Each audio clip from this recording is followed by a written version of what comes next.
வணக்கம் அன்பு நண்பர்களே, இன்றைய கேள்விக்கு நமது நிகழ்ச்சிக்கு உங்கள் அனைவரையும் அன்போடு வரவேற்கிறேன். முன்னாள் தமிழக சட்டமன்ற துணை சபாநாயகர், முன்னாள் தமிழக அமைச்சர், முன்னாள் மத்திய அமைச்சர் என்று பல்வேறு பொறுப்புகளை வைத்தவர், தமிழக அரசியலில் நீண்ட நெடிய அனுபவம் கொண்டவர் முன்னாள் மத்திய அமைச்சர் திருநாவுக்கரசர் இன்றைய நமது விருந்தினராக இருக்கிறார். இன்றைய கேள்விக்கு நமது நிகழ்ச்சியில் தமிழக காங்கிரஸ் தலைவர் திரு இளங்கோவன் தமிழக முதலமைச்சர் மற்றும் பிரதமருடைய சந்திப்பு பற்றி பேசிய சர்ச்சைக்குரிய கருத்துக்கள் உட்பட பல்வேறு விஷயங்கள் இருக்கின்றன. அந்த ஒரு விஷயத்துக்கு 1000 கேள்விகள் கேட்கலாம். வாருங்கள், இன்றைய கேள்விக்கு நம்ம நிகழ்ச்சியில் திரு திருநாவுக்கரசர் கேட்பதற்கு நிறைய இருக்கின்றன, கேட்கலாம். வணக்கம். வணக்கம். காங்கிரஸ் கட்சியுடைய மதுவிலக்கு போராட்டம் என்ன ஆச்சு இன்னைக்கு? மதுவிலக்கு போராட்டம் முதல்ல ஒரு இடத்துல நடந்தது.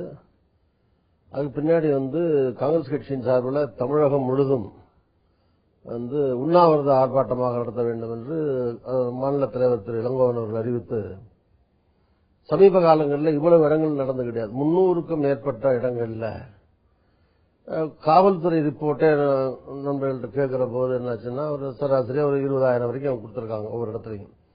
20,000 அது இன்னொரு ஆக்சுவலா 100 பேர் ஒரு இடத்துல போட்டிருப்பாங்கன்னா ஒரு 400 பேர் அது இருந்திருப்பாங்க. அப்படி என்னுடைய கணக்கு ஒரு 70,000-75,000 பேர்ல இருந்து 1,00,000 பேர் வரைக்கும் காங்கிரஸ் சார்பில் 300க்கும் மேற்பட்ட 214 தொகுதி தான் இருக்கு. 300க்கும் மேற்பட்ட இடங்கள்ல ரொம்ப சக்சஸ்ஃபுல்லா அந்த காலையிலிருந்து மாலை வரை உண்ணாவிரதம். இதுல மட்டும்தான் திண்டுக்கல்ல மட்டும் பெர்மிஷன் கொடுக்கல, அரெஸ்ட் ஆனாங்க. எல்லா மாவட்டங்கள்லயும் மாநகரம் புறநகரம் இப்படி ரொம்ப சிறப்பாக நடைபெற்றது. இது ஒரு மக்களிடத்திலே ஒரு தாக்கத்தை ஏற்படுத்தி இருக்கிறது. அரசுக்கு ஒரு அரசை நிர்பந்திக்கிற ஒரு நிலையை ஏற்படுத்தி இருக்கிறது. அவ்வளவுதான், அதான் கடைசி உண்ணாவிரதம். அதுக்கு பிறகு அவர் திருப்பி இந்த அறப்போராட்டம் தொடரும், மதுவிலக்கு அமல்படுத்துற வரைக்கும் நாங்க தொடருவோங்கிற மாதிரி அறிவிச்சிருந்தாரு. காங்கிரஸ் கட்சி மட்டும் இல்ல, காங்கிரஸ் கட்சி மற்ற கட்சிகள் இப்ப எல்லா கட்சிகளும் நான் கேட்கிறேன். காங்கிரஸ் கட்சி பத்தி மட்டும் தான் நான் கேட்கிறேன். கேக்குறீங்க அது இல்ல, இன்னைக்கு அது எது சொல்ல காங்கிரஸ் கட்சியின் சார்பில் அது தொடர்ந்து நடந்துகிட்டு இருக்கு. மற்ற கட்சிகளும் எல்லா கட்சிகளும் அதுல கவனம் செலுத்துறதுனால இது ஒரு மக்கள் போராட்டம் மாதிரி ஆயிடுச்சு. காங்கிரஸ் கட்சி சார்பில் அந்த தொடர் தமிழகம் முழுக்க நடந்த உண்ணாவிரத போராட்டத்துக்கு பிறகு அந்த போராட்ட வடிவம் எங்கன்னு கேட்கிறேன். இல்ல, போராட்ட வடிவம்னா இப்ப நீங்க அந்த போராட்டங்கிறது உண்ணாவிரதம் முடிஞ்சு ஒரு வாரம் கூட ஆகல. அதை ஒட்டி இப்ப அந்த தமிழ்நாடு முழுவதும் மற்ற கட்சிகளுக்கு வாய்ப்பு இல்லாமல் அதிமுகவே போராட்டம் நடத்திட்டு இருக்குல்ல எல்லா இடங்கள்லயும். என்ன காரணம்? அது என்ன காரணம்? அதிமுக நண்பர்கள் போராட்டம் நடத்துறதான் காரணம். ஏதாவது அவங்க அதிமுக ஆளுங்கட்சி சரியில்லை, தமிழகத்தில் சட்டம் ஒழுங்கு சரியில்லைன்னு ஆர்ப்பாட்டம் நடத்துறாங்களா அதிமுகவினர்? நீங்க தான் சொல்லணும் எதுக்காக நடத்துறாங்கன்னு தெரியல. மதுவிலக்குக்கான ஒரு மிகப்பெரிய போராட்டம் தமிழகத்தில் ஒரு மிகப்பெரிய தன்னெழுச்சியாக நடந்ததை, இன்னும் சொல்ல போனால் திரு சசி பெருமாள் அவர்கள் தன்னுடைய உயிரை கொடுத்து துவக்கிய ஒரு போராட்டத்தை, கருணாநிதி அவர்கள் தன்னுடைய அறிக்கையை கொடுத்து அதற்கு உயிர்ப்பு கொடுத்த ஒரு போராட்டத்தை திரு இளங்கோவன் அவர்கள் தன்னுடைய வாயை கொடுத்து கெடுத்து விட்டாரோ என்று சந்தேகம். என்னுடைய பொதுவான கருத்து அரசியல் கட்சியுடைய தலைவர்கள், அது யாரு முதலமைச்சராக இருக்கட்டும், பிரதமராக இருக்கட்டும், இல்ல சாதாரண கட்சி தலைவராக கூட இருக்கட்டும், தனிப்பட்ட முறையில யாரையும் அவர்களுடைய மனம் முன்படியும்படின்னா அரசு நடத்தவர்களை விமர்சனம் பண்ணா மனசு வருத்தப்படத்தான் செய்யும். ஆனா தனிப்பட்ட செயல்பாடுகள்ல ஒழுக்கம் சம்பந்தமான விஷயங்கள் தனிப்பட்ட முறையில அது மாதிரி பண்றத அது யாரு எங்க சொன்னாலும் அது எனக்கு ஏற்புடையதில்லை. திரு இளங்கோவன் பிரதமரை பற்றியும் முதல்வரை பற்றியும் பேசிய பேச்சு திருநாவுக்கரசருக்கு ஏற்புடையதல்ல. இல்ல, அதாவது நான் அப்படி பேசலன்னு சொல்லிட்டாரு. நீங்க ஒரு எப்படி பேசலன்னு சொல்றாரு? பேசலன்னா நான் அவர் பேசிய பேச்சு தமிழ்நாடு முழுக்க பார்த்திருக்கு, இந்தியா முழுக்க பார்த்திருக்கு. இல்ல, அவர் என்ன சொல்றாரு, அவர் அறிக்கையில திருப்பி நேற்றைய கூட ஒரு விளக்கம் கொடுத்திருக்காரு அவர். ஆனா அன்னைக்கு அவர் என்னைக்கு எங்க பேசினாரோ அந்த இடத்துல நான் இல்ல. எனக்கு அவர் பேசின பேச்சு உங்களுக்கு என்ன போட்டு காட்டலாம், 100 முறை நாடே பார்த்திருக்கு. அவர் பேசிய பேச்சு முழுமையாக மக்கள் மனதில் பதிவாயிருக்கு. இல்ல, அதான் அவர் என்ன சொல்லியிருக்காருன்னா, அவர் திருப்பி சொன்னது, நான் எனக்கு முதல்ல ஒரு செயலோ அல்லது ஒரு பேச்சுக்கோ இன்டென்ஷன் உள்நோக்கம் என்பது முக்கியமானது. அவருடைய அறிக்கையில அவர் சொல்றாரு, நான் எந்த விதமான உள்நோக்கத்தோடு யாரையும் அவமானப்படுத்தும் நோக்கத்திலோ அல்லது யாரையும் புண்படுத்தும் நோக்கத்திலோ நான் இதை சொல்லவில்லை. நடக்கிற போராட்டங்கள் அதற்கு எதிர் போராட்டங்கள் என்று தமிழ்நாட்டில் இப்போ இருக்கிற நிலைமை எனக்கு மிக மன வருத்தம் தருகிறது.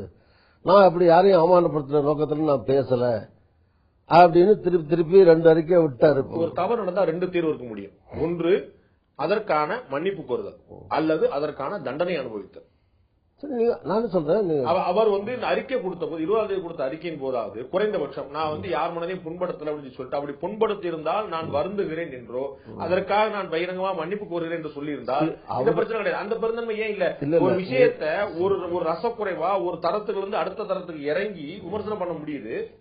அதற்காக நான் வருந்துகிறேன்னு சொல்ல முடியலையா? இல்ல நீங்க சொல்ற நிலைப்பாடு வந்து அவரு தனிப்பட்ட முறையில் அவர் எடுக்க வேண்டிய விஷயத்தை நான் சொல்ல முடியாது. உங்களுடைய கட்சியுடைய தலைவர் தனிநபர் கிடையாது. அதான சொல்ல வர. நீங்க கேட்ட மாதிரி அவர் நான் வருத்தப்படுறேன்னு சொல்லியிருக்கலாமா அல்லது என்ன மன்னிப்பு கோர்றேன்னு சொல்லியிருக்கலாமான்னா அவருடைய கருத்து என்ன இருக்குன்னா நான் அப்படி பேசினேன்னு சொன்னா தானே நான் அந்த குற்றத்தை சொல்றாரு. நான் அப்படி பேசவே இல்லை அந்த அர்த்தத்துல பேசுறேன் சொல்றாரு. அவரே மனம் புண்பட்டு இருக்கலாம், வந்து வேதனைப்பட்டிருக்கலாம், அந்த நோக்கம் எனக்கு இல்லைன்னு சொல்றாருல்ல. அப்ப அவர் தெரிஞ்சிருக்கல ஏதோ வேதனை படுத்தி இருக்குங்கிறது தெரியல, ஒரு ரசக்குறைவா பேசிட்டோங்கிறது தெரியுதுல்ல. அது வருத்தப்ப மன்னிப்பு தெரிவிக்கிறதுக்கு என்ன, மன்னிப்பு கேட்கறதுக்கு என்ன? இது வந்து இந்த மாதிரி சம்பவங்கள் நான் வந்து கடந்த காலங்களில் உதாரணம் காட்ட முடியும் ப்ளீஸ். ஆனா அதே மாதிரி ஸ்ரீமதி பண்டாரநாயக்காவோட அண்ணா அவர்கள் சொன்னாங்க. என்ன சொன்னாரு? நேரு வந்து திருமணம் மனைவி இழந்தவர், ஸ்ரீமதி பண்டாரநாயக்கா வந்து ஸ்ரீமாவ பண்டாரநாயக்கா வந்து கணவனை இழந்தவர், 2 பேரும் ரொம்ப நேரம் பேசிட்டு இருந்தாங்க, உங்களுடைய கற்பனைக்கே விட்டு விடுறேன்னு சொன்னாரு. இது வந்து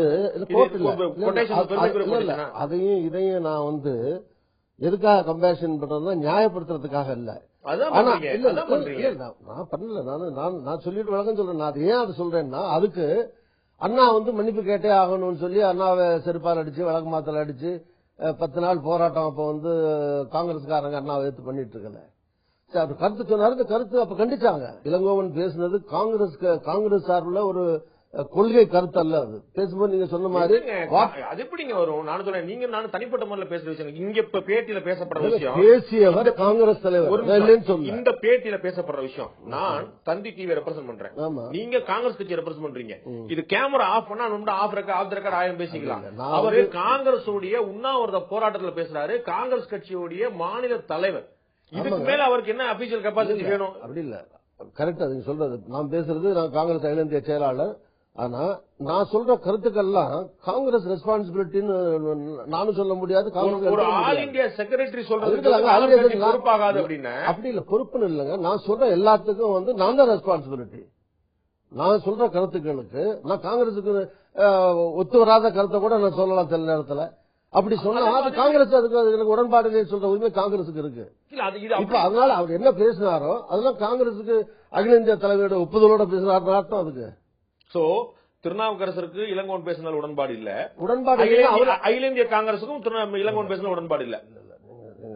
நீங்க கேட்கறது வந்து உடன்பாடு இல்லைன்னா இது வந்து அவங்களுடைய ராகுல் காந்தி சோனியா காந்தி அனுமதி பெற்று பேசிய வாசகங்கள் அல்ல, அல்லது இந்த கருத்தை தவிர்த்திருப்பது நல்லங்கிறது என்னுடைய கருத்து.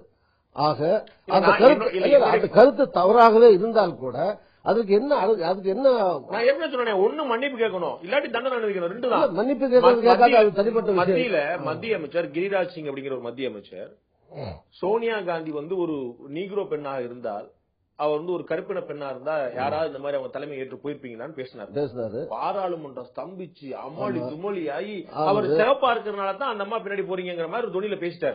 பாராளுமன்றம் அம்மாளி துமொழி அசிங்கமான பேச்சு. அசிங்கமான பேச்சு. சரி, அதுக்கு என்ன செருப்பு விளக்கம் இந்தியா பூரா 10 நாள் அடிச்சுட்டு நீங்க புரிஞ்சுக்கல. அவர் மன்னிப்பு கேட்டார், அதுக்கப்புறம் அந்த பிரச்சனை முடிஞ்சது. அதுதான் சொல்றேன், ஒன்று இந்த பிரச்சனைக்கான தீர்வு, ஒன்று மன்னிப்பு கேட்கணும், இல்ல தண்டனை நினைக்கணும். 2மே செய்ய மாட்டேன்னு சொன்னா நீங்க வந்து அவர் தவறா பேசினார் நீங்க நினைக்கிற உரிமை உங்களுக்கு இருக்கு. அப்படி பேசுற போது அதை கண்டிக்கிறதுக்கு உங்களுக்கு உரிமை இருக்கு. அதுக்கு ஒரு லிமிட் இருக்கு. அவதூறு வழக்கு தொடரப்பட்டுருச்சு. நீங்க வந்து அதிமுக ஆளுகிற கட்சி, ஆளுகிற கட்சிக்கு வந்து நாட்டுல பொது அமைதியை காப்பாற்ற, சட்டம் ஒழுங்கை காப்பாற்ற, பொதுமக்களுக்கு இடையூறுகள் வராமல் இருக்கிற அதுக்கான முக்கிய பணிகளை செய்ய வேண்டியது காவல்துறை, ஆட்சியில் இருக்கக்கூடிய கட்சி. அந்த கட்சியை தினம் எந்த விதமான முன்னறிவிப்பும் இல்லாமல் ஆயிரக்கணக்கில் ஆளுநர் கூட்டி போறது. கட்சி இன்னைக்கு வந்து அருணாச்சலம் தியாகி மன்றம், அங்க காமராஜர் சிலை இருக்கு. காமராஜர் சிலையில காமராஜர் என்ன பண்ணாரு? அவர் சில அழுகிய முட்டையும் செருப்பையும் வந்து காமராஜர் சிலையில விட்டு வீசலாமா? அந்த மண்டபத்தை போய் உடைக்கலாமா? அது ஒரு எம்பி தலைமையிலேயே ஆயிரக்கணக்கில் ஆட்கள் போய் பண்ணா காவல்துறையுடைய பந்தோபஸ்தோட அவங்க 2 கோரிக்கை வைக்கிறாங்க. ஒன்று, இளங்கோவன் பகிரங்கமா மன்னிப்பு கேட்க வேண்டும், அல்லது இளங்கோவனை கைது செய்ய வேண்டும். அவங்க கோரிக்கை நேரம் அவங்க போராடிட்டு இருக்காங்க. ஏங்க கைது செய்யறது? அவங்க வந்து அதிமுக ஆட்சி தானே இருக்கு. தவறு நினைச்சா கைது செய்யட்டும், என்ன இருக்கு? திரு இளங்கோவன் அவர்கள் வேற ஒரு நிகழ்ச்சியில பேசும்போது சொல்றாரு, இந்த கிரிராஜ் சிங் பிரச்சனை பத்தி பேசும்போது அப்ப திரும்ப சொல்றாரு, அப்பயும் அவர் பெண்களை பத்தி எப்படி சொல்றாரு, நீங்கிற பெண்கள் வந்து அவலட்சணமா இருப்பாங்க, பார்க்க நல்லா இருக்க மாட்டாங்க, சகிக்க மாட்டாங்க, அவங்களோட எங்க தலைவர் விட்டுறாங்க. சோ பெண்களை திரும்ப அப்படிதான் சொல்றாரு, கருப்பின பெண்கள் கேவலமா இருப்பாங்க, பார்க்க நல்லா இருக்க மாட்டாங்க, அவலட்சணமா இருப்பாங்கிறது ஒரு கருத்தா இது. இதுக்கு அப்ப பெண்கள் அவர் எப்படி பாத்துருக்காருங்கிறது தெரியலையா? சிகப்பா அழகா இருக்கணும் அப்படின்னா அது என்ன கணக்கு? நடிகை தேர்வு நடக்கு, சினிமா படத்துக்கு ஆள் எடுக்கிறாங்க. சரி, அவர் அப்படி கமெண்ட் பண்றாரு அவர் பெண்களை பத்தி. யாரு? என்ன திரு இளங்கோவன். சரி, இதுக்கெல்லாம் நாம் பதில் சொல்ல முடியாது, அவசியம் இல்ல. ஒரு கட்சியுடைய மாநிலத்தில் நான் தான் சொல்றேன், அப்படி இல்ல, பொறுப்பு ஒண்ணு அவர் பேசுறாரு, நீங்க அப்படி இல்லங்க. கொள்கை ரீதியான விஷயங்கள், அரசாங்கத்துல பத்தின விமர்சனம் அல்லது கட்சியின் சார்பில் சொல்ற கருத்துக்கள், நீங்க தனிப்பட்ட முறையில் அவர் அதை பேசுறாரு இதை பேசுறாரு, அவர் என்ன பேசுறாரோ அதுக்கு அவர் தான் பொறுப்பே தவிர இந்த பிரச்சனை பற்றி நீங்க மௌனம் கலைக்க மாட்டேன்றீங்க. மௌனம் கலைக்கிறது இல்ல. சிதம்பரம் பேச மாட்டாரு, தங்கபாலு பேச மாட்டாரு, காங்கிரஸ் இருக்கக்கூடிய மூத்த தலைவர்கள் எல்லாம் இதை பற்றி வாய் திறக்க மறுக்கும் போது இளங்கோவன் அவர்கள் எவ்வளவு பெரிய தப்பு பண்ணிருக்காருங்கிறது நீங்க உணரலையா? இல்லங்க, அது நீங்க அவங்க இதுல ஒருத்தரும் கருத்து சொல்லலன்னா அதுல சில பேர் பல பேர் இப்ப கட்சி அலுவலகத்துக்கே வர்றதில்லை. சில கருத்து வேறுபாடுகள் இருக்கலாம், அதனால சொல்லாம இருக்காங்களா இல்ல அது அவங்களதான் கேட்கணும். ஒவ்வொருத்தரையும் நீங்க என்ன கேட்கிற மாதிரி நீங்க ஏன் அதுக்கு கருத்து சொல்லணும், அவங்க கேட்டு எதனால சொல்லாம இருக்காங்கிற கருத்தை அவங்க தான் பதில் சொல்லணும். இவ்வளவு பெரிய அறிக்கை கொடுத்தவருக்கு ஒரு மன்னிப்பு கேட்கல என்ன தயக்கம் நான் கேட்கிறேன். எனக்கு அது ஒரே தான் சண்டை என்ன, அது நீங்க அவர் தான் கேட்கணும். அவர் என்ன சொல்றாருன்னா, நான் அப்படி நான் பேசியிருந்தா மன்னிப்பு கேட்கறேன். அவர் சொல்றது நான் அப்படி பேசல, அந்த அர்த்தத்துல பேசல, அந்த அர்த்தத்துல நான் பேசல, இதான் திருப்பி சொல்றாரு. வளர்மதி கொடுத்த புகாரை பத்தி சொல்றீங்க, இந்த மாதிரி இவ்வளவு தூரம் பண்ணிருக்காங்க, 3.5 லட்சமா 3.5 கோடியா 35 கோடியா தெரியாம வழக்கு. அது ஒரு தனிநபர் மேல அவங்க புகார் கொடுத்திருக்காங்க, அது நீதிமன்றம் பாத்துக்கணும்னு சொல்லல, அப்படி சொல்லல. நீங்க நீங்க அத இழுத்து அவங்க பாருங்க எவ்வளவு அவசர கையில செய்யறாங்கன்னு சொல்றீங்க. அப்ப நீங்க அந்த மேட்டருக்கு ஏன் சொல்ல, அந்த விஷயம் இளங்கோவன் மேல தொடரப்பட்ட வழக்கு, அது இளங்கோவன் பாத்துக்கூடாது அப்படின்னு ஏன் சொல்லல, அதுக்கு ஏன் ஒரு விளக்கம் கொடுக்குறீங்க? இல்ல நான் இளங்கோவன் மேல வழக்கு போடக்கூடாது அல்லது போடுங்கன்னு நான் சொல்லலையே. நீங்க தவறு, அவர் பேசுனது தவறு, எங்களுடைய மனம் புண்பட்டிருக்கோம், அவமானப்பட்டிருக்கோம் அப்படின்னா டிஃபமேஷனோ கேஸோ நீங்க போடுங்க. நான் பேசினா என் மேல போடுங்க, அவர் யார் பேசினா சந்திக்கிறாங்க. ஆனா அதுக்கு அந்த கேஸ் போட முடியாம நான் எது சொல்ல வந்தேன்னா, எதுலயாவது ஒண்ணுல நான் பிடிக்கணுங்கிறதுக்காக இந்த மாதிரி ஒரு வருஷத்துக்கு முந்தைய வேலையை விட்டு போன ஒரு லேடியை கூட்டிட்டு போய் அதுக்கு எழுதி வாங்கி கட்டையை வச்சு அடிச்சாங்கன்னு ஒரு வருஷத்துக்கு முந்தைய அடிச்சதுக்கு ஒரு வருஷம் கழிச்சு எங்க போச்சிருந்தோம்மா? என்னுடைய கேள்வி என்னன்னு, அந்த பிரச்சனையை நீங்க அப்படி பதில் சொல்ல மாட்டீங்க. இப்ப அந்த அம்மா புகார் கொடுத்திருக்கு, என்னை அடிச்சாங்க, இந்த மாதிரி மோசடி பண்ணிருக்காங்க, காமராஜர் அரங்கத்தை ஊழல் நடந்ததுன்னு சொல்றாங்க. ரெண்டு லிங்க் பண்ணி அவரை துரத்திக்கிட்டு அந்த விஷயத்துக்கு அது இளங்கோவன் மீதான தனிப்பட்ட வழக்கு, எங்களுக்கு சம்பந்தம் கிடையாது சொல்ல மாட்டேங்க. காங்கிரஸ் ட்ரஸ்ட் இந்த மாதிரி வழக்காது. இந்த பக்கம் காங்கிரஸ் ட்ரஸ்ட், அந்த பக்கம் காங்கிரஸ் தலைவர் கிடையாதா? இந்த பக்கம் காங்கிரஸ் இளங்கோவன் தனி மனிதர் ஆயிடுறாரு. தனி மனிதர் நான் சொல்ல, காங்கிரஸ் கட்சியோட தலைவர் தான் அவங்க. ஆனா அவர் சொன்ன விஷயம் புகார் கொடுத்திருக்கிறது கோபண்ணா மேலையும், இன்னொரு நாராயணங்கிற ஒருத்தர் மேலையும், இளங்கோவன் அப்படிங்கிற ஒரு மேலையும் ஆள் நபர்கள் பெயரை குறிப்பு கொடுத்திருக்காங்க. அதான் அது எப்ப ஒரு வருஷத்துக்கு முந்தி போன அம்மா இப்ப அதை புடிச்சு கொண்டே கொடுக்க வேண்டிய அவசியம் என்ன இருக்கு? திருநாவுக்கரசுடைய பதில், அந்த வழக்கு அவங்க போட்டிருக்காங்க, அவங்க பாத்துப்பாங்கல்ல சொன்னோம். அது ஏன் வாலண்டியரா புனையப்பட்ட வழக்கு ஏன் கருத்து சொல்றீங்க? ஏன் கருத்து சொல்றேன்னா, அவர் இந்த சம்பவங்கள் நடக்கிற போது ஏற்கனவே அதுல ஏற்கனவே பேசுறத வச்சு வழக்கு போட முடியாது. டெபமேஷன் கேஸ் நிறைய இருக்கு. ஒரு கேஸ்ல மட்டும் இப்ப விஜயகாந்த் மேல 15 கேஸ் இருக்கு, இவர் மேலே ஏற்கனவே 4-6 கேஸ் இருக்கு. எந்த கேஸையும் அரெஸ்ட் பண்ணலையே. சோ எதுலாம் உள்ள அரெஸ்ட் பண்ணணுங்கிற அந்த அவசரத்துல இந்த மாதிரி பண்றாங்க. அவர் இளங்கோவன் வீட்டுல பார்ட்டி ஆபீஸுக்கு வந்தாங்க, ரைட்டு. இளங்கோவன் வீட்டுக்கு நீங்க சொன்னீங்க காங்கிரஸ்காரங்க மட்டும் சபாநாயகர் வீட்டுக்கு போலையான்னு போனாங்க, ரைட்டு. காவல்துறை தடுத்துச்சு, ரைட்டு, முடிஞ்சு போச்சு. பட் இங்க தமிழ்நாடு முழுவதும் இருக்கிற கட்சி அலுவலகங்கள்ல போய் அங்க அடிச்சு நொறுக்கிறது அது இதான் பரிகாரமா? அந்த மாதிரி கட்சி நீங்க போய் காங்கிரஸ் கட்சிக்காரங்க சீமானுடைய அலுவலகத்துல வலச தாக்கு நடத்திருக்காங்க, காங்கிரஸ் கட்சிக்காரங்க நடத்திருக்காங்க. அதுக்கு காங்கிரஸ் கட்சிக்காரங்க நடத்தி இருக்கிறதுக்கு அது நியாயம் சொல்ல. ஆனா அதே நேரத்தில் எல்லாமே செஞ்சிருக்கீங்க சார். அதுக்காக என்ன தப்புன்னு சொல்றீங்களோ அத்தனையுமே நீங்க பார்த்து செஞ்சிருக்கு. நீங்க ஆளுகிற கட்சி, நீங்க அதை மனசுல வச்சுக்கோங்க. அப்படின்னா அவங்க அடி வாங்கிட்டு இருக்கணுமா? அடி வாங்க அடிச்சு நீங்க ஆளுங்க வச்சு அடிச்சிட்டு இருப்பாங்களா? அப்போ எங்க அடிங்க வந்துச்சு, ஒரே ஒரு நபர் தாக்கப்பட்டிருக்காரு 4 நாள் போராட்டத்துல. இன்னைக்கு திருச்சியில காங்கிரஸ் ஆபீஸ் போய் அடிச்சு ஒடிச்சிருக்காங்க. அங்க இருக்கிற காமராஜர் மேல முட்டையும் செருப்பையும் விட்டு வீசிருக்காங்க. இது எத்தனை நாளைக்கு நடந்துச்சு? இதுதான் பரிகாரமா? நீங்க அவரு மன்னிப்பு கேட்கலீங்க, வருஷம் பூரா எலெக்ஷன் வரைக்கும் இதே பண்ணிட்டு இருப்பீங்களா? 50 வருஷமா உங்களுக்கு தெரியாத மது வழக்கு திடீர்னு முந்தானே ஆரம்பிச்சிருச்சு. அதுக்காக அது நிறுத்துறதுக்காக இது பண்ணுவீங்களா? அது நிறுத்துறதுக்காக பண்ணது நீங்க தானே. இளங்கோ பேசியிருக்காவிட்டால் போராட்டம் எவ்வளவு பெருசா வெடிச்சிருக்கும். மது வழக்கு போராட்டம் நாளொரு மேனியும் பொழுது வண்ணமா வளர்ந்துட்டு இருந்துச்சு. சரி, அது திசை திரும்பினது எங்க? இளங்கோவர்கள் பேசின மறுநாள். ஆமா, மறுநாள் இல்ல, மறுநாள்ல இருந்து நடக்கிற அந்த ஒரு வாரம் நிகழ்ச்சி. அப்ப இந்த போராட்டத்தின் இதை காரணமாக பயன்படுத்தி இந்த மதுவிலக்கு பிரச்சனை, மக்கள் பிரச்சனையான இந்த போராட்டத்தை ஆட்சி ரசிக்க விரும்புகிறதா, அது தள்ளி போட விரும்புகிறதா? 15ஆம் தேதி ஒரு வருத்தம் தெரிவிச்சிருந்தா அந்த பிரச்சனையே கிடையாது. மக்கள் யோசிப்பாங்க, அவர் தான் பேசிட்டாரு, வருத்தம் தெரிவிச்சிட்டாரு, மக்கள். இன்னைக்கு மக்கள் வந்து அத்தனை பேர் என்ன பேசுறாங்க, என்ன இப்படி அங்க பேசுறாரு, இப்படி அங்க பேசுறாரு இல்ல வைக்கிறாங்க. ஒரு நாள் பேசுவாங்க, 2 நாள் பேசுவாங்க, மக்கள் பேசுவாங்க. மக்கள் தினம் அடிச்சுட்டு இருந்தீங்கன்னா ரோட்ல போறவங்க வந்து தாய்மார்கள் இருந்து கர்ப்பஸ்திரியில இருந்து ரோடு டிராபிக் ஜாம் ஆகுது, போக முடியல. இதே மாதிரியான ஆர்ப்பாட்டங்கள் காங்கிரஸ் பண்ணிருக்குன்னு சொல்றேன். நீங்க கட்சியில் மத்தியில சுமித்ரா மகாஜனுடைய வீட்டுக்கு போய் தாக்கியிருக்காங்க, தமிழ்நாட்டுல இவருடைய சீமானுடைய அலுவலகத்தை போய் தாக்கியிருக்காங்க, அவருடைய பெட்ரோல் குண்டு வீசப்பட்டிருக்கு, அவருடைய இங்க காங்கிரஸ் சத்தியமூர்த்தி மண்டல வீசினாங்க, பதிலுக்கு அவருடைய ஆஃபீஸ் வீசினாங்க. இது எல்லா இடத்துலயும் பாஜக அலுவலகம் தாக்கப்பட்டிருக்கு, அதிமுக அலுவலகம் தாக்கப்பட்டிருக்கு. இப்படிதான் நடக்கணுமா தமிழ்நாட்டுல? நடந்திருக்கு சார். நீங்க சொல்றது ஒரு சம்பவம் அல்ல, ஒரு கட்சி இங்க தாக்குனாங்க, இவங்க போய் தாக்குனாங்க.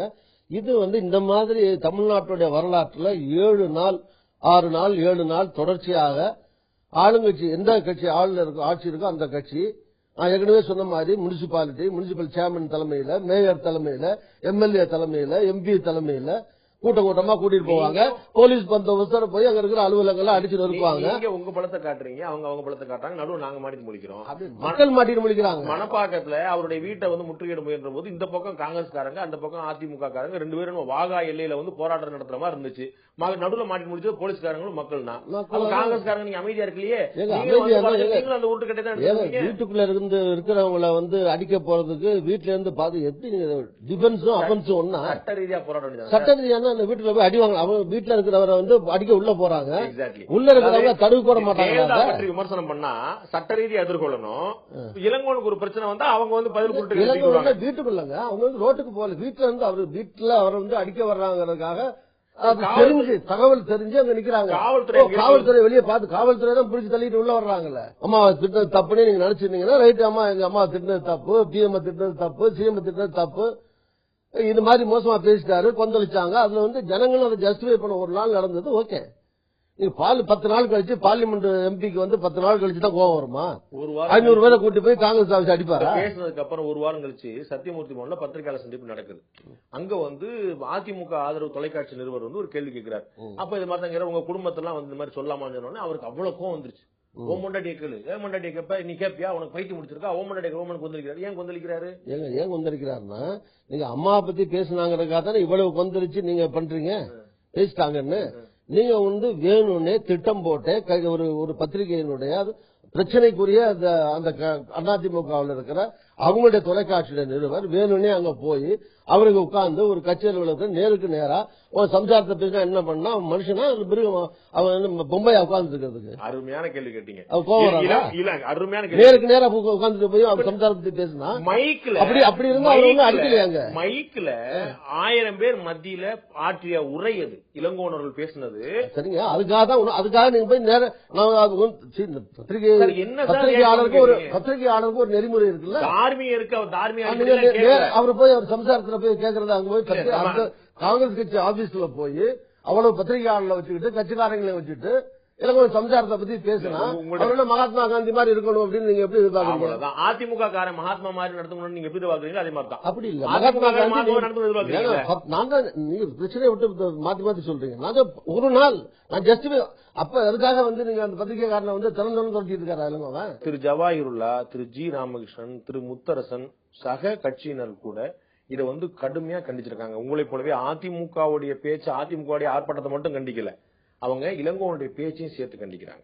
இது ரொம்ப தவறான விஷயம் சொல்லிட்டு எல்லார் பார்வையிலும் ஒரு விஷயம் தெளிவா தெரியுது, இது வந்து ரொம்ப தவறு நடந்திருக்கு அப்படின்னு. இளங்கோவனுக்கு அது தவறாவே தெரியல, அதுக்கு ஒரு அப்பாலஜி கேட்க மாட்டார். ஒரே ஒரு வார்த்தை அது வந்து ஒட்டுமொத்த பிரச்சனையுமே முடிச்சிருக்குமே. திருப்பி இது நீங்க முதல்ல கேட்ட கேள்வி தானே, முதல்ல கேட்ட கேள்விதான். நீங்க திருப்பி கேட்டே இருக்கீங்க, நான் திருப்பி சொல்லிட்டே இருக்கேன். அவங்களுடைய கட்சிக்காரங்க மட்டும் இல்ல, உங்களை மாதிரி உங்களுடைய கட்சிக்காரங்க நீங்க சில தர்ம சங்கடத்துல இருப்பீங்க, உங்களால சொல்ல முடியாம இருக்கும். மற்ற கட்சிகள் தர்ம சங்கடம் இல்ல. எனக்கு என்ன பொறுத்த வரைக்கும் எனக்கு உடன்பாடு இல்லாத கருத்துனா நான் வந்து எல்லாம் தவறுன்னு சொல்றதுல எதுவும் தப்பு கிடையாது. ஆனா அவரு வந்து நான் சொல்லல, அப்படி சொல்லலன்னு அவர் சொல்றாரு. நான் அப்படி பேசல, அந்த தத்துல சொல்லல, தவறாக புரிந்து கொள்ளப்பட்டிருக்கிறது, இது நடக்கிற சமூகம் வருத்தம் அளிக்கிறது, நான் யாரையும் காயப்படுத்தவோ அவமானப்படுத்தவோ புண்படுத்தவோ சொல்லலன்னு திருப்பி சொன்னதே ஒரு வகையான அப்படியே சொல்லியிருப்பதாக வைத்துக் கொண்டால் கூட ஒரு வகையான மாற்றம் தானே அது. நான் எதையுமே ஏத்துக்க மாட்டேன். அப்ப நீங்க சொல்ற மாதிரி அவர் மன்னிப்பு கேட்டுதான் ஆகணும், அது வந்து அம்மாட்ட நேரம் வந்து மன்னிப்பு கேட்கணும். அவர் நான் போய் அந்த நீங்க தொலைக்காட்சிகள்ல வர்ற அந்த அவரை பத்தி அவங்க அம்மால இருந்து பேசுற பேச்சுக்கள் நாக்கி பிறந்தவன் ஆரம்பிச்சு என்னென்ன எல்லாம் விமர்சனங்கள் வெளியே சொல்ல முடியாத வாசகங்கள்ல இந்த லேடிஸ் எல்லாம் திட்டதெல்லாம் கேட்டீங்கன்னா, இவர் திட்டுறது தப்புன்னா தப்புதான் அப்படின்னு எடுத்துக்கிட்டீங்கன்னா, இவங்க அம்மா திட்டுறது தப்பு இல்லையா? எல்லாரும் பொம்பளை தானே, எல்லாரும் லேடிஸ் தானே, நிச்சயம் தப்பு தான். அவர் திட்டுறதும் ஒரு லேடிஸ் தானே. அங்க இருக்கிற மகளிர் அணிக்கு வந்து என்ன தனிச்சல், அதிமுக மகளிர் அணி தனிச்சலுகையா? அவங்க கேவலமா யாரும் என்ன வேணாலும் பேசலாமா? இப்ப இளங்கோவன் நம்ம பேசிட்டு இருக்கும்போது டெல்லி அழைக்கப்பட்டிருக்கிறார். டெல்லி இதுல அதிருப்தியா இருக்குன்னு கொள்ளலாமா? ஏன் அப்படின்னா சத்தியமூர்த்தி போனாலும் தாக்கப்பட்டதுக்கு டெல்லியில இருந்து கூட ஒரு முகுல் வாசனைக்கு பேச மறுத்துட்டார். நம்ம தந்தி தொலைக்காட்சியில அவங்கள்ட்ட கேட்டபோது இல்ல, செய்தி தொடர்பாளர் அறிக்கை கொடுத்திருக்காரு. அது ஒரு 4 வரி யாருன்னு அப்படின்னு அதுக்கப்புறம் உங்களுடைய மேலோட பொறுப்பாளர் இருக்கக்கூடிய முகுல் வாசனைக்கு அவர் பதில் சொல்ல மாதிரி நம்ம தொலைக்காட்சியில கேட்டோம். அதன் பிறகு வந்து இவர் வந்து இப்ப அங்க டெல்லிக்கு அழைக்கப்பட்டிருக்காரு. ஒரு தலைமையும் இதுல அதிருப்தியா இருக்குதோ? அது எனக்கு தெரியாது. இவர் தலைமை அழைக்கப்பட்டு போயிருக்காரா, இல்ல இவரா டெல்லிக்கு போயிருக்காரா, இவர் வேலையா போயிருக்காரா, கட்சி வேலையா போயிருக்காரா, யார சந்திக்கிறாரு, இதெல்லாம் அந்த பார்த்தப்பதான் தான் சொல்ல முடியுமே தவிர யூகமா நான் வந்து பதில் சொல்ல முடியாது. இளங்கோவன் வந்து தொடர்ந்து ஒரு பிரச்சனையை வந்து கிளப்புறாரு, அதுக்கப்புறம் போறாரு அப்படிங்கிற மாதிரி ஒரு விஷயத்தை பாக்குறோம். இன்னைக்கு வந்து இந்த மாதிரி பேசுறது இது முதல் முறையா இருந்துட்டா நம்ம பரவாயில்ல. ஏற்கனவே ஜெயலலிதாவை அவங்களுடைய பழைய பெயரை சொல்லி தலைப்பிட்டார் வந்து அவங்க ரொம்ப 91-96 சொன்னார். அதுக்கப்புறம் வந்து மிட் நைட் மசாலா ஆட்சின்னு சொல்லி சொன்னாரு. அதுக்கப்புறம் வந்து கண்ணகிசிலியை ஏன் ஆட்டுறாங்க தெரியுமான்னு சொல்லி சொல்றாரு. இன்னைக்கு சொல்ல ஒரு ஹேபிச்சுவலா ஒரு விஷயத்த பண்ணிட்டே இருக்கும்போது ஒரு தலைமைக்கான ஒரு சரியான ஒரு தரம் பார்க்க முடியுமா? தமிழ்நாட்டுல எந்த தலைவர் ஈவன் வாழ்த்துக்காக சொல்ற முதலமைச்சராக இருக்கிற சில ஜெயலலிதா அவர்கள், அவங்க வந்து இதுக்கு முந்தைய வந்து இது சரியில்லாத பேச்சுங்கிற அளவுக்கு பேசின விஷயங்களை எத்தனையோ விஷயங்கள் போட்டு காட்ட முடியும். இதே சோனியா காந்தி அம்மா பத்தி அவங்க ஒரு ஃபேமிலியில ஈடுபட்டு கணவன் மனைவி வாழ்ந்த ஒரு அம்மாவை அவங்கள விமர்சனம் பண்ணலையா, அவங்க பதிபக்தி இல்லாதவங்கன்னு சொல்லி அவங்க வந்து இந்த தேசபக்தியோட செயல்படணும்னு சொல்லிட்டு அவங்களுக்கு வந்து அது சொல்றாங்க. தேசபக்திக்கும் பதிபக்தியும் ஒண்ணா, அது ரெண்டையும் அடுத்தடுத்து சொல்றாங்க. அது நான் சொல்றேன், அது ஞாபகப்படுத்துறதுக்கு காரணம் வந்து எல்லாரும் ஏதோ ஒரு காலகட்டங்கள்ல ஸ்லீப் நான் சொல்றேன் அண்ணாவை கொண்டு காட்டுறது அண்ணாவை குறைவா சொல்றதுக்காக இல்ல, அது ஒரு விளையாட்டாவோ கேலியாவோ கிண்டலாவோ சில நேரங்களில் சில பேர் பேசுனது. ஒரு முறை சொன்ன போல நான் ஏற்கனவே சொன்ன போல திரு இளங்கோவன் தொடர்ந்து இதே மாதிரி பேசிட்டே வந்திருக்காரு. அப்போ ஒரு ஹேபிச்சுவலாவே இது வந்து இந்த மாதிரி மனசுக்கு பட்டதெல்லாம் வந்து வாயில வந்ததெல்லாம் சொல்லிடுறது அப்படிங்கிறது ஒரு தலைமை பொறுப்புல இருக்கிறது சரியா அப்படிங்கிறத நம்மளுக்கு கேள்வியாகுது. இதுக்கு நான் என்ன பதில் சொல்ல முடியும்? தமிழ்நாடு காங்கிரஸ் கமிட்டி சார்பா இவங்க வந்து தினசரி ஒரு அமைச்சர் மேல புகார் கொடுக்க போறேன்னு சொல்லி சொன்னார். ஒரு புகார் எழுப்புன்னு சொன்னார். ஒரே ஒரு அமைச்சர் வந்து சேலத்துல வந்து பல ஆயிரம் கோடி ரூபாய் குடோன்ல பதுக்கி வச்சிருக்கேன்னு சொல்லி காங்கிரஸ் கட்சி சொல்லிச்சு. அதனுடைய தலைவர் சொன்னார். அதுக்கப்புறம் அவங்க மான நஷ்ட வழக்கு போட்டாங்க, அவதூறு வழக்கு போட்டாங்க. அதுக்கப்புறம் சத்தமே காணும். அதுக்கப்புறம் நாங்க அமைச்சர்கள் மீதான தினசரி ஒரு ஆதாரத்தை வெளிப்படுத்துவோம். இது வரைக்கும் ஒரு ஆதாரம் வெளிப்படல. அதிமுக அமைச்சர்கள் மீதான ஊழல் புகாரை தினசரி ஒன்றாக வெளியிடுவேன் என்று இளங்கோவன் சொன்னார். ஒரு புகாரை வெளியிடுறாங்க. வெளியிடணும்னு சொல்றீங்களா நீங்க? அப்படி சொன்னீங்களே, சொன்னது காங்கிரஸ் தானே. நீங்க வந்து நான் ஏற்கனவே சொன்னேன், இதை வந்து நீங்க எத்தனை அமைச்சர்கள் மேல என்னென்ன சொல்லியிருக்காரு, இல்ல என்ன வச்சிருக்காரு, எப்ப சொல்ல போறாரு, ஏன் சொல்லல, இதெல்லாம் இதுக்கும் அவர் தான் பதில் சொல்ல முடியும். நான் எந்த கேள்வி உங்கள்கிட்ட கேட்கணும்? நான் வந்து காந்திய கொள்கைகள் இங்க கடைபிடிக்கப்படுகிறதா, இங்க ராட்டினம் நீங்க சுற்றப்படுகிறதா, நீங்க வந்து கதை சட்டை தான் எல்லாம் அணிறாங்களா நான் கேட்குவாங்க. அதெல்லாம் கேட்க முடியாது. இல்ல அதெல்லாம் கேட்க முடியாது. இல்ல அதெல்லாம் கேட்க முடியாது. கட்சியோட அதெல்லாம் கேட்க முடியாது. இந்த ஒரு மணி நேரமும் நீங்க வந்து இளங்கோவனுக்கு நான் என்ன பினாமியா? இல்ல இளங்கோவனை பத்தி அவர் பேசுவதற்கும் அவர் சொன்னதுக்கும் அதுக்கெல்லாம் நான் பதில் சொல்லிட்டு உட்கார்ந்துருக்க முடியுமா? அவர் வந்து ஒரு காங்கிரஸ் உடைய மாநில தலைவராக சந்திச்சு கவர்னரை போய் பார்த்து நான் பட்டியல் கொடுங்கன்னு சொல்லி கேட்டா பட்டியலை காணும். தினசரி பட்டியல்லாம் அவர் நான் புகார் நீங்க வந்து கவர்னர் தான் கேட்கணும். புகார் என்ற வந்து கவர்னர் வந்து இந்த மந்திரி 10-15 மந்திரிகள் மேல ஆவணங்களை நான் வெளியிடுவேன்னு சொன்னாரு. புகார் கொடுத்திருக்கேன்னு கவர்னர் கொடுத்திருக்காரு. கவர்னர் நடவடிக்கை எடுக்கணும்னு சொல்லி புகார் கொடுத்தாரு இல்லையா? ஆமா. அது என்ன புகார்னு கவர்னர் தான் அதுக்கு மேல நடவடிக்கை எடுக்கணும் அல்லது எடுத்தாரான்னு விசாரிக்கணும். கவர்னர் இது நடவடிக்கை எடுக்கல, அவருக்கு ஆதாரங்கள் தேவைப்பட்டிருக்கும். அதுக்கப்புறம் வேற விஷயங்கள் எப்படி லீகலா ப்ரொசீட் பண்றாங்க பாக்க. நாங்க இவர் வந்து பப்ளிக்கா சொன்ன விஷயம், நாங்க வந்து ஒரு ஆதாரங்களை வெளியிடுவோம் சொன்னார். அதுக்காக எனக்கு என்ன கேள்வின்னு, இந்த மாதிரி ஒரு ஸ்டண்ட்டுக்காக ஒரு புதிய விஷயங்களை ஒன்றொன்றாக சொல்வது, அதன் பிறகு அடுத்தடுத்த விஷயங்களுக்கு போய்விடுவது, அப்படி வந்து ஒரு பார்க்க முடியுமா காங்கிரஸ் கட்சி? இல்ல நான் சொல்றது அவரு சொன்னாரு, அவர் ஆதாரம் வச்சிருக்காரா வைக்கலையா, என்ன ஆதாரம் வச்சிருக்காருன்னு அது அவரு தான் தெரியும், அவர் தான் அதுக்கு பதில் சொல்லணும். ஓகே, மதுவிலக்கு வந்து உங்க கட்சி வந்து கடுமையா போராட்டம் பண்ணுச்சு. எனக்கு தெரிஞ்சு நான் படிச்ச வரையில தமிழகத்துல ஒரு தனி மனிதன் குடிக்கக்கூடிய ஆல்கஹாலை விட கர்நாடகால, இமாச்சல பிரதேசல, அஸ்ஸாம்ல, கேரளால அதிகமான அளவுக்கு ஆல்கஹால் கன்சம்ஷன் ஆகுது, ஒரு தனிநபர் குடிக்கக்கூடிய ஆல்கஹால். அங்கெல்லாம் மதுவிலக்கு கொண்டு வராம, அங்கெல்லாம் காங்கிரஸ் கட்சி ஆளுங்கனால அந்த மாநிலங்களை குறிப்பிடுறேன், தமிழகத்தில் இருக்கிறத விட அதிகமான அளவுக்கு மது உபயோகம் அங்க இருக்கு. அங்கெல்லாம் மதுவிலக்கு போராட்டம் பண்ணாம, மதுவிலக்கு கொண்டு வராம ஆளுங்கட்சியா இருக்கக்கூடிய நீங்க தமிழகத்துல மட்டும் பண்றீங்கன்னா இது ஒரு அரசியல் நடவடிக்கை இல்லாமல் வேற என்ன ஆரோக்கியமான நடவடிக்கை? அதாவது தமிழ்நாட்டில் வந்து காங்கிரஸ் தமிழ்நாட்டில் ஆட்சியில் இருந்த போது மதுவிலக்கு இங்க அமல்ல இருந்தது. அன்னைக்கு காங்கிரஸ் ஆண்ட சில மாநிலத்தில், வட மாநிலத்தில் மது இருந்திருக்கு. ஜம்மு காஷ்மீர்ல இருந்திருக்கும், அல்லது அது அஸ்ஸாம்ல இருந்திருக்கலாம், வட மாநிலங்கள்ல இருந்திருக்கலாம். தமிழ்நாட்டு மக்கள் வந்து ராஜாஜி வந்து முதல்ல வந்து வெள்ளக்கார காலத்துல மது இருந்தது, ராஜாஜி வந்து மது ஒழிச்சு வந்து மதுவிலக்க முதல்ல சேலத்துல தமிழ்நாட்டில் அமல்படுத்தினார். அது விருதுபத்திர காமராஜர் இருந்தார், அவர் காலம் முழுதும் இருந்தது. சோ அதுக்கு பிறகு ஒரு காலகட்டத்தில் மதுவிலக்கு ரத்து செய்யப்பட்டது. சோ அன்றைக்கு இருந்த வருமானம் வந்து உதாரணமா 71 அப்ப இருந்த வருமானம் வந்து மது மூலமா கிடைச்ச வருமானம் வந்து 22 கோடி. இன்றைக்கு வந்து 30,000 கோடி. அளவு லிட்டர் கூட குடிக்கிறானா, குறைச்சு குடிக்கிறானா, அவன் குளிர்ல இருக்கவன் எங்காவது கோயில் பிரதேசத்துல ஒரு அவுன்ஸ் கூட சாப்பிடறாங்கிறதுக்காக, இங்க வெயில்ல செத்துக்கிட்டு இருக்கிறவன் ஒரு அவுன்ஸ் குறைச்சு சாப்பிடறாங்கிறதுக்காக ஜஸ்டிஃபை பண்ண முடியாது. ஆட்சியில் இருக்கக்கூடிய இவங்களே வந்து வச்சிருக்காங்க. எண்ணிக்கை கூடி இருக்கு. இல்ல இளைஞர்கள், மாணவர்கள், குழந்தைகள் வரைக்கும் அது பரவி இருக்கு. அப்போ அது வந்து மாநிலத்திற்கு மாநிலம் வந்து வித்தியாசப்படாது. அதுக்காகத்தான் நான் முதலே புள்ளி ஒருத்த சொல்லிட்டு அதுக்கு அடுத்து கேட்டேன். தமிழ்நாட்டுல புள்ளி உரம் வந்து அங்க கூட குறைச்சுக்க அது கணக்கே இல்லைங்க. தமிழ்நாட்டுல ஒட்டுமொத்தமான ஒவ்வொரு தனிநபர் பெற்ற ஒட்டுமொத்தமான விற்பனை வச்சுதான் குடிக்கிறாங்க. ஒவ்வொருத்தரும் எவ்வளவு குடிக்கிறாங்க, குவார்டர் வாங்கி ஆஃப் வாங்கினு கேட்கல. இது ஒட்டுமொத்த தமிழ்நாடு ஜனத்தொகையை வச்சு அதோடைய சதவீத அடிப்படையில் ஒரு தனிமனிதன் விஷயம் இல்ல, விழுக்காடு அடிப்படையில தமிழ்நாட்டோட சின்ன மாநிலம் கேரளா, தமிழ்நாட்டோட சின்ன மாநிலம் அஸ்ஸாம். இங்க இதை விட அதிகமான கன்சம்ஷன் இருக்கு. அங்கெல்லாம் காங்கிரஸ் கட்சி ஆட்சியில் இருந்துகிட்டு இருக்கு. இப்ப அங்கெல்லாம் மதுவிலக்கு பத்தி பேசாம தமிழ்நாட்டுல திடீர்னு அக்கறையோட வர்றீங்களேன்னு கேக்குறேன். அதுதான் காரணம். தமிழ்நாட்டுல வந்து மதுவிலக்கு இல்லாமல் இருந்தது காங்கிரஸ் காலத்துல. அப்போ காங்கிரஸ் வேற மாநிலத்தில் இருக்கலாம். மது விற்பனை நடந்துட்டு இருக்குன்னு தெரிஞ்சதா? இல்ல, அப்படி இல்ல. நீங்க தொடர்ந்து அது எப்பதான் ஏதோ ஒரு காலகட்டத்தில் நீங்க 2 வருஷம் முந்தி ஆரம்பிச்சிருந்தா கூட கேட்கலாம், ஏன் 10 வருஷம் என்ன பண்ணீங்கன்னு சொல்லி கேட்போம்ல. நீங்க திருநாவுக்கரசர் அந்த அமைச்சரவையில இருந்தாரு, எம்ஜிஆர் கொண்டு வந்த போது அப்ப அவர் ஆட்சியில இருந்தாரு. அத்தனையும் கூட இருந்து பாத்துருக்கீங்க. ஒன்று நீங்க இருந்திருக்கீங்க அந்த ஆட்சியில, இல்லாட்டி நீங்க கூட்டணியில இருந்திருக்கீங்க. காங்கிரஸ் வந்து அங்க வச்சுதான் திமுக ஆட்சியில் இருந்துச்சு, அதிமுக ஆட்சியில் இருந்துச்சு. அப்பெல்லாம் தெரியவே இல்லை மது விற்பனை ஓடுதே, ஆலைகள் வருதேன்னு தெரியவே இல்லை. சசி பெருமாள் எடுத்து இறந்த உடனே அந்த அரசியல் ஆதாயத்தை எல்லா கட்சியும் எடுக்கிறாங்கன்னு நம்மளும் ஆர்ப்பாட்டம் பண்ணலாம்னு நம்ம யாரும் கேட்க மாட்டாங்க. நம்மளும் ஒரு ஆர்ப்பாட்டம் பண்ணி வைப்போம். ஏதோ ஒரு போராட்டத்தை என்ன அவர் சசி பெருமாள் முன்னின்று நடத்தினார்னு வச்சுங்க. சரி, இறந்து அதுக்காக இறந்தாரு. அது அந்த நியூஸ் வந்து ரொம்ப காலமா போராடிட்டு இருந்தாரு. அவர் இறந்த பிறகு அதனுடைய முக்கியத்துவம், அதுக்காக அவர் இறந்தாருங்கிற அந்த அடிப்படையில் வந்து ரொம்ப பெருசாயிடுச்சு.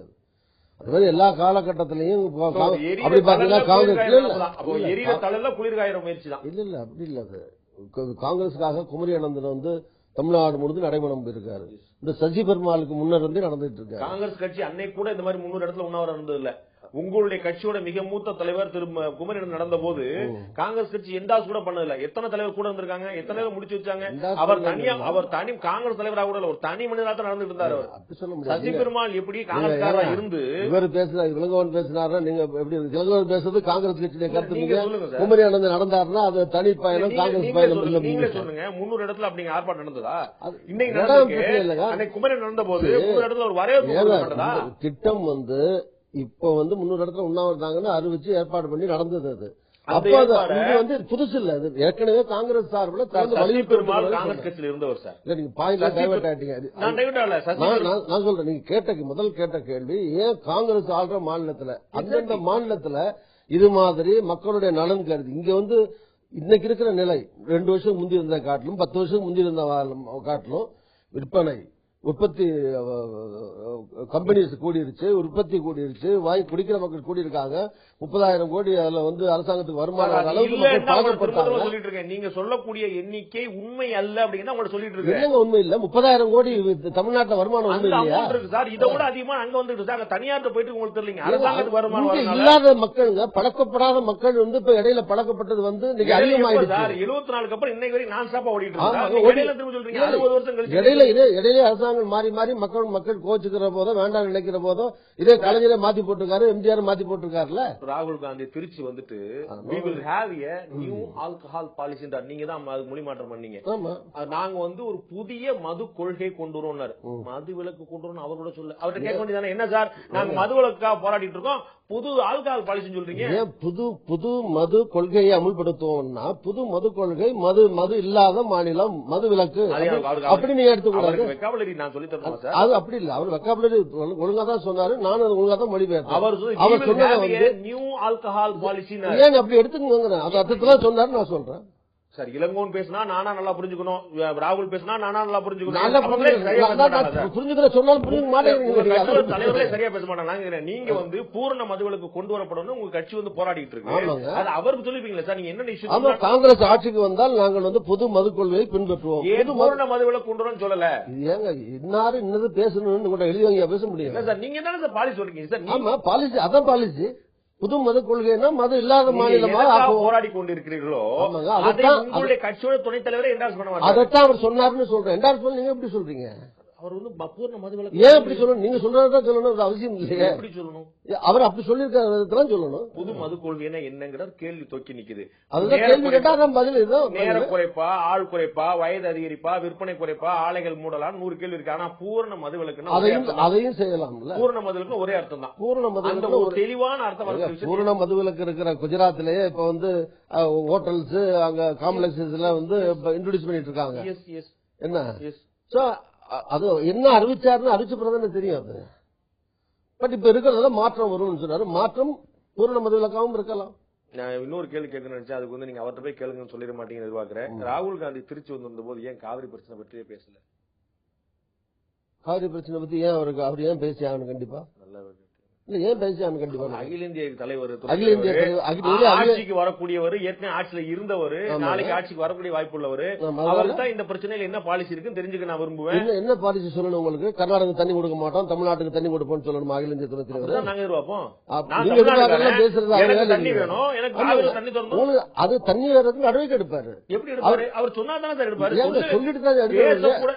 ஏங்க நீங்க எதிர்பார்க்கறதெல்லாம் பேசி ஒரு அகில இந்திய காங்கிரஸ் அதனுடைய அகில இந்திய துணைத் தலைவர் அவர் தமிழ்நாட்டில் வந்து கர்நாடகத்தை திட்டணும் அல்லது பக்கத்தில் இருக்கிற கேரளாவை திட்டணுமா? யாருமே திட்ட சொல்லிங்க.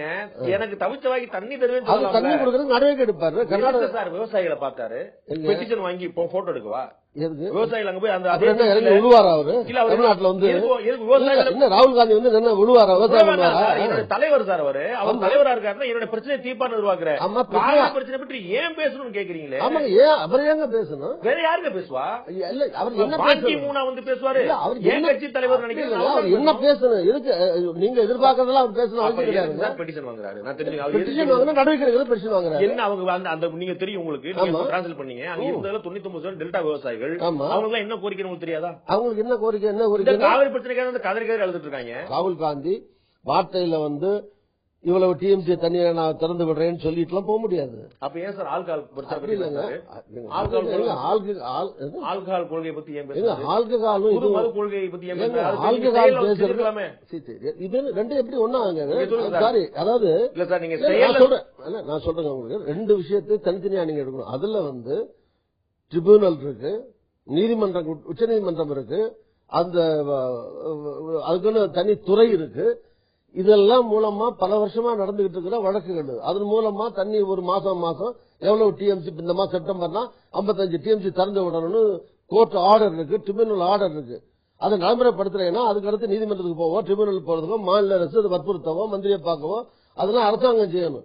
ஆல் இந்தியா தலைவர் வந்து என்ன சொல்லிட்டு போறா, 100 டிஎம்சி தாக்க சொல்றேன் கர்நாடகத்துல சொல்லிட்டு போக முடியுமா அவரு? மது கொள்கை என்னன்னா, மது கொள்கை தமிழ்நாட்டில் பேசும்போது ஆயத்தீர்வை துறை இருக்கு, தமிழக அரசு இருக்கு, காவல்துறை இருக்கு, டாஸ்மாக் கடை இருக்கு, உயர்நீதிமன்றம் இருக்கு, தேவையான வழக்கு போட்டுக்குங்க, அங்க மூட முடியாதுன்னு நீதிமன்றத்தில் சொல்லிட்டாங்க.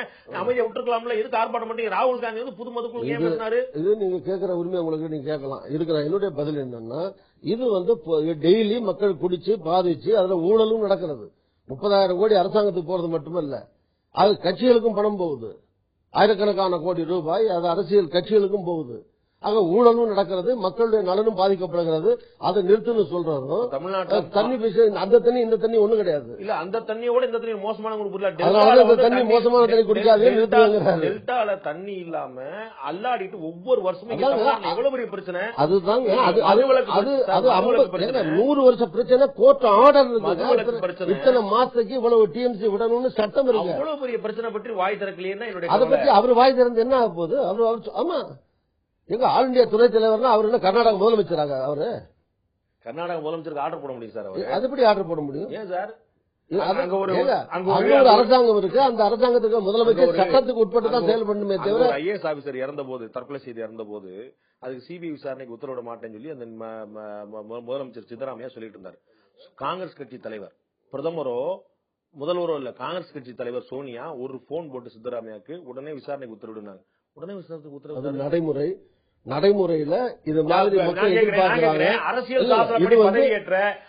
சாசனப்படி பதவியேற்ற சித்தராமையாக்கு உத்தரவு போடுறதுக்கு சோனியா உத்தரவு இல்லைங்க, அவங்க எழுத்து மூலம் உத்தரவு யோசனை. அது போன் பண்ணி சொன்னாங்க சார், அவங்களே சொல்லிருக்காங்க. கட்சி தலைவர் சொல்ல தப்பு கிடையாது. அதான் சார் நான் ராகுல் காந்தி சொல்ல சொல்றேன். சோனியா காந்தி வந்து ஒருத்தர் தற்கொலை விசாரணை சொன்னவரு, தற்கொலையான்னு தெரியாத பட்சத்துல மக்கள் வந்து சிபிஐ விசாரணை வேணும்னா அது போட்டதுல உங்களுக்கு என்ன ஆட்சேபனை இருக்கு, நீங்க பண்ணுங்க. கட்சி கெட்ட பேர் வருது அல்லது வரக்கூடாது, இது மாதிரி நடவடிக்கை எடுக்கிற ஒரு கட்சி தலைவர் முதலமைச்சருக்கு ஆலோசனை சொல்லலாம். அதுவும் தமிழ்நாட்டில் வந்து 100 டிஎம்சி தண்ணியை திறந்து விடுங்க அப்படின்னு ஒரு உத்தரவு போட முடியாது.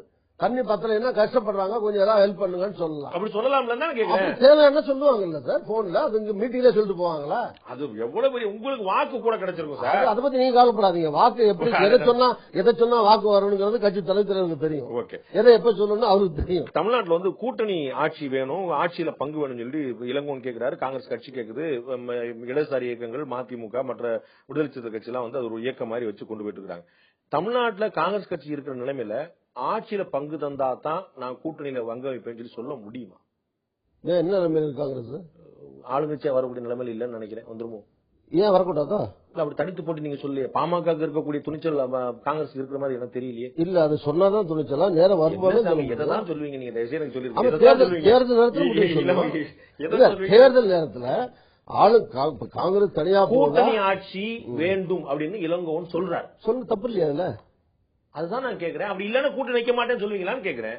அது அது அது அது முடிவு பேசின பிறகு தெரியும். கூட்டணிக்கு ஒத்துக்கிட்டாங்கன்னு என்ன பண்ணுவீங்க? கூட்டணி ஒத்துக்கிட்டா சந்தோஷம் தான், காங்கிரஸ் சந்தோஷம் தான்.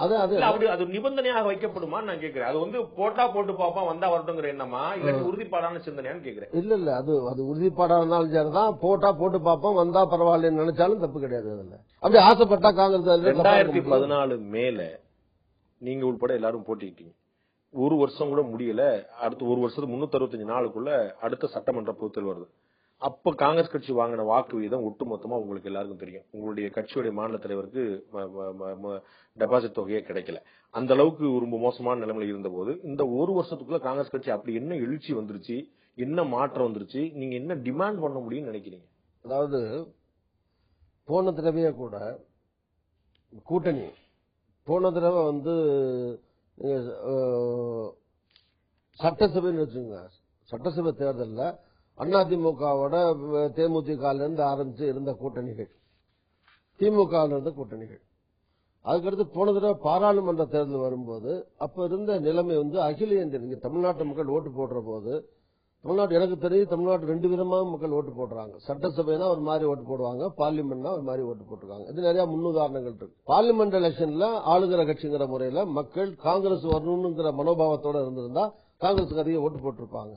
ஆனா போன தேர்தலில் நாங்கள் வந்து பிரதமரை முன்னிலைப்படுத்தாத நிலை, யார் பிரதமர்னு சொல்லல, ராகுல் காந்தியை பிரதமர் முன்னிலைப்படுத்தல. அப்படி வழக்கமே கிடையாது சொல்றீங்களே. வழக்கம் சொல்லி இப்ப போன தடவை எல்லாம் இந்திரா காந்தி இருக்கும்போது வேற யாரும் பிரதமர் வந்துட முடியும். காங்கிரஸ் கட்சி தான் சொல்லுச்சு. அதான் இந்த கேள்வி முன்வச்சு இந்திரா காந்தி சொல்லாமலே இருந்தாலும் 2009 மன்மோகன் சிங் முன்னிறுத்தப்பட்டார் அதிகாரப்பூர்வமா. 2009 முன்னிறுத்தப்பட்டார். அப்ப கேள்வி எங்களுடைய வழக்கமே கிடையாதுன்னு மாற்றி சொல்லியது காங்கிரஸ் கட்சி. இல்லங்க, மாற்றி சொல்றதுன்னா பேர் சொல்லாமல் இன்னார்தான் பிரதமர் சொல்லினாலும் மக்கள் வந்து they will judge இன்னார்தான் பிரைம் மினிஸ்டரா வரப்போறாங்க. ஆனா போன தடவை வந்து ராகுல் வந்து இடையில பிரதமரா வர நினைச்சிருந்தாருன்னா 1 வருஷம் 2 வருஷத்துக்கு முன்னாடி கூட வந்திருக்கலாம். வந்துட்டு அவர் தலைமையில கூட தேர்தலை சந்திச்சிருக்கலாம். அவர் அதை ஏற்கல. அவர் பிரதமராவோ அந்த மந்திரி பொறுப்பையோ ஏத்துக்கிறாம கட்சியில இருந்தார். அப்ப திருப்பி நாங்க இவர்தான் வருவாருன்னு சொல்லல. மன்மோகன் சிங் வந்து 10 வருஷம் இருந்துட்டாரு. மன்மோகன் சிங் வந்து ஒரு பிரதமர் வந்து இந்திரா காந்தி இருந்ததுக்கும் நேரு இருந்ததுக்கும் ராஜீவ் காந்தி இருந்ததுக்கும் மன்மோகன் சிங் இருந்ததுக்கும் ரொம்ப வித்தியாசம் இருக்கு. அவர் வந்து ஒரு அறிவாளி, கட்டிக்காரரு, எக்கனாமிஸ்ட் அதெல்லாம் இருந்திருக்கலாம். ஆனா அவர் ஒரு அரசியல் தலைவர் கிடையாது. 10 வருஷத்துல ஒரு அரசியல் பொதுக்கூட்டத்துல பிரைம் மினிஸ்டர் ராஜீவ்காந்தி அரசாங்க நிகழ்ச்சியிலையும் கலந்துக்குவாரு, ஈவினிங்ல பப்ளிக் மீட்டிங்ல பேசுவார்.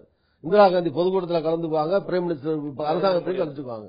இது 10 வருஷம் ஏதாவது ஒரு பொதுக்கூட்டம், ஒரே ஒரு பொதுக்கூட்டம் பேசுறது அழைச்சதும் இல்ல, போனதும் இல்ல. அவர் வந்து ஒரு அட்மினிஸ்ட்ரேட்டர் சிஇஓ தான் இருந்தார். ஒரு கம்பெனி சிஇஓ மாதிரி வச்சது நீங்க தான். நாங்க தான் வச்சோம். அதான் சொல்றேன், அதனுடைய பலன் தான் அது. 10 வருஷம் ஒரு அரசியல் கட்சியோட இன்னும் சோனியா காந்தி மன்மோகன் சிங் பிரதமராக்கியதான் தொடர்ந்து 10 வருஷம் இருந்ததுனால மக்கள் அது உண்மை. அதுல என்ன இருக்கு மக்களிடத்துல அது அந்த 10 வருஷம் நடந்தது. அதுவும் வந்து தனி பெரும்பான்மை இல்லாமல் கூட்டணி கட்சிகளோடு நடந்தது. அதுல வந்த சில குற்றச்சாட்டுக்கு இதெல்லாம் சேர்ந்து காங்கிரஸ் மேல ஒரு மக்கள் வந்து காங்கிரஸ் வேண்டியதில்லை, அப்ப மோடி தந்தா தவறான ஏராளமான வாக்குறுதிகள், நிறைவேற்ற முடியாத வாக்குறுதிகள். மக்கள் வந்து குஜராத்ல அப்படி பண்ணாரு, தேனாரும் பாலாரும் ஓடுது, இவர் வந்தாருன்னா பெரிய லெவல்ல மாற்றங்கள் வரும் அப்படின்னு நம்பினது. 2014 தேர்தல் தோல்வி பற்றி நான் கேட்கல, அது வந்து ஊரறிஞ்ச விஷயம். நான் கேட்கறது 2014 தேர்தல் போது வாசனே உங்க கூட இருக்கும் போது எல்லாம் சேர்த்தே நீங்க வாங்கினது இந்த வாக்கு. பெரிய பிராக்ஷன் இருந்த பிறகு இந்த ஒரு வருஷம் முடியாது, சின்ன பிராக்ஷன் வாசன் யாருன்னே தெரியாது விட்டுருவோம். அப்படி எல்லாம் சொல்லணும். உங்க மாநில தலைவர் சொன்னாரு, அதுவும் வாசனா செத்து போயிட்டாருன்னாரு. இல்ல அவர் கேட்டீங்கன்னா SS அப்படியே சொன்னாரு.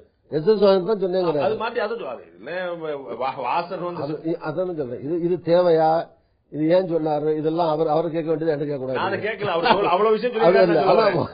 நீங்க சொல்ல வந்து நீங்க சொல்ல வந்து வாசனை வந்து அடையாளம் தெரியாதுன்னு நான் சொல்லல. கூட்டணி கட்சிகள் மக்கள் மனோபாவம் மாறுறது வந்து ஒரே மாசத்துல மாறலாங்க. கட்சியும் வளர்ச்சி அடைஞ்சிருக்கு. நீங்க வந்து 2 விதமா பாக்கணும். ஒண்ணு வந்து கட்சி வந்து இப்ப இந்த 1 வருஷத்துல பாத்தீங்கன்னா கட்சி நீங்க கேட்டீங்க 300 இடத்துல உண்ணாவிரதம் ஏன் நடத்தல? இப்ப நடத்துற அளவுக்கு கட்சி வளர்ந்துருக்குல்ல. ஒவ்வொரு இடத்துலயும் 500 பேர் 1000 பேர் உட்கார்றாங்கல்ல, அந்த அளவுக்கு ஆட்கள் இருக்குல்ல, நடத்துறாங்க இல்லையா? அதே மாதிரி இப்ப உறுப்பினர் சேர்க்கையா இருக்கட்டும், பூத் கமிட்டியில் அமைக்கிறதா இருக்கட்டும், காங்கிரஸ் ஒரு மக்களிடத்துல வந்து பேசப்படுகிற மக்களிடத்துல வந்து இப்ப காங்கிரஸ் இல்லாம நீங்க சொன்ன மாதிரியே இப்ப காங்கிரஸ் ஒரு தேவைன்னு மக்கள் நினைக்கக்கூடிய அல்லது மற்ற கட்சிகள் கூட நினைக்கக்கூடிய சூழ்நிலைக்கு காங்கிரஸ் வளர்ந்திருக்கிறது. ஒண்ணு. 4 நாள்ல 1 லட்சம் பேர் திருச்சியில வந்து கூடுறாங்கல்ல அவர் பாக்குறதுக்கு. இதெல்லாம் அங்கிருந்து காங்கிரஸ் ஆளே இல்ல, அனாதையான கட்சின்னு சொல்றவங்களுக்கு எப்படி லட்சக்கணக்கில் கூட காசு கொடுத்தா கூட்டியாருமா? ஒரு பைசா செலவு பண்ணல யாரும். இன்னும் சொல்ல போனா வண்டி வாகனங்கள் கூட அவங்க இப்ப கன்னியாகுமரி தென் மாவட்டங்கள்ல நான் தான் போனேன். எல்லா கட்சிக்காரும் சொல்லிட்டு இருக்காங்க. தேமுதிக திமுக எல்லா கட்சியும் காங்கிரஸ்ல தமிழ்நாடு காங்கிரஸ்லயோ டெல்லி காங்கிரஸ்ல காசு கொடுத்து பழக்கம் கிடையாது. தமிழ்நாடு காங்கிரஸும் காசு கொடுக்கல. எனக்கு தெரிஞ்சதெல்லாம் சொல்றேன். எல்லா கட்சியும் உண்மையிலேயே அதான் நிலைமை இருக்குமானால் நான் வந்து அதுக்காக நான் சந்தோஷப்படுறேன். எல்லா கட்சியும் அப்படிதான் கூட்டியிருந்தாங்கன்னு சந்தோஷப்படுறோம். தமிழகத்துல காங்கிரஸ் கட்சி மிகப்பெரிய எழுச்சி அடைஞ்சிருக்கு நீங்க சொல்ல வருங்க. இல்ல மிகப்பெரியவா அல்லது பெரியவா இந்த வார்த்தை ஜாலம் அதுக்குள்ள நான் போக விரும்பல. காங்கிரஸ் கட்சி வளர்ச்சி பெற்று வருகிறது. அதற்கு காரணம் இந்த 1 வருஷமா இங்க இருக்கிற காங்கிரஸ் நடவடிக்கைகள், காங்கிரஸ் தொண்டர்கள் உற்சாகமா இருக்கிறார்கள். அதற்கு இங்க இருக்கிற இளங்கோவனும் வந்து இந்த மாதிரி 1-2 இந்த விஷயங்கள் தவிர அவர் வந்ததுல இருந்து அவர் அது வந்து ஒரு மோட்டிவேஷனா எல்லாத்தையும் ஒரு மோட்டிவேட் பண்ணி ஆக்டிவேட் பண்ணி கொண்டு போயிட்டு இருந்தார். அதே இது மட்டும் இல்லாமல் நான் சொன்ன மாதிரி அகில இந்திய தலைமையோட ஒரு அகில இந்திய கட்சிங்கிறதுக்கு அகில இந்திய தலைமை தான் வழிகாட்டுதல். அவங்க எப்படி அவங்களுடைய உயர்வோ தாழ்வோ வந்து கட்சியை வந்து பாதிக்கும்.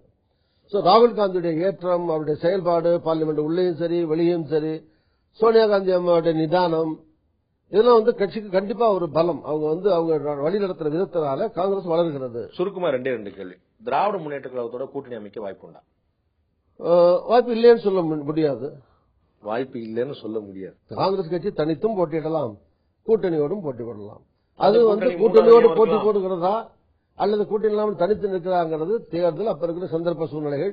மற்ற கட்சிகள் எல்லாம் எப்படி போட்டாங்க? இப்ப 4 பேர் சேர்ந்து நண்பர் வைகோ, நண்பர் இவர் ராமகிருஷ்ணன், இவர் திருமாவளவன், இவங்க 4-5 பேர் இப்போ ஒரு டீமா ஒரு மந்திரி சபையில இடம் ஷேர் இருக்கணும், மந்திரி சொல்லுங்க, அப்படி தனியா ஒரு இயக்கம் மாதிரி நடத்திட்டு இருக்காங்க. அதை மக்கள் இயக்கம்னு வச்சுட்டு இருக்காங்க.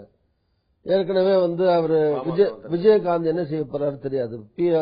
பிஜேபியில இருப்பாரா, தனியா வருவாரா, தனியா நிப்பாரா, அல்லது அவரே இந்த கூட்டணிக்கு வருவாரா தெரியாது. இந்த மாதிரி எந்த கட்சியும் இன்னும் அவங்களுடைய எந்த நிலைப்பாட்டையும் எடுக்காத போது காங்கிரஸ் கட்சி மட்டும் நாங்க இப்படி தனியா தான் போவோம், இல்ல திமுக தான் கூட்டணி போகணும்னு சொல்ல வேண்டிய அவசியம் கிடையாது.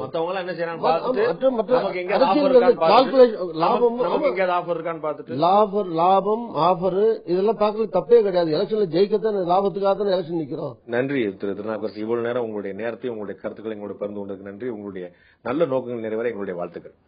தேங்க்யூ.